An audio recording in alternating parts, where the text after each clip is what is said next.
Et autre actualité économique attendue aujourd'hui, la Banque centrale européenne doit décider si elle porte ses taux d'intérêt à un niveau record afin de combattre l'inflation ou si elle décide de marquer une pause alors que l'économie se détériore. Le président de la République a-t-il sa place à une messe célébrée par le pape? C'est la question qui agite depuis hier le monde politique. Le souverain pontife à Marseille le week-end prochain avec une messe géante prévue le samedi au stade Vélodrome à laquelle assistera Emmanuel Macron, vous confirme ce matin Europe 1.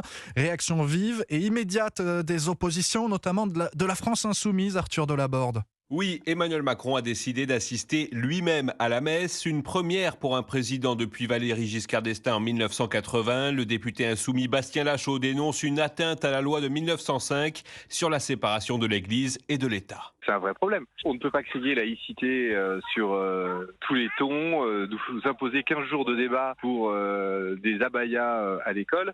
Et dans le même temps, fouler aux pieds les principes même fondateurs de la laïcité inscrits dans la loi de 1905. Son collègue député insoumis Alexis Corbière assure même que le calendrier parlementaire a été modifié pour ne pas froisser le pape François. Un texte qui devait être débattu sur la loi fin de vie, parce que ce texte déplaît au pape, sera déplacé à une autre date. Ça aussi, c'est une incompréhension de ce qu'est la laïcité. Les sifflets à la messe seront pour lui, pas pour le pape, ironise de son côté le chef de file des Insoumis Jean-Luc Mélenchon, en allusion aux sifflets essuyés par le président au Stade de France lors de l'ouverture du mondial de rugby.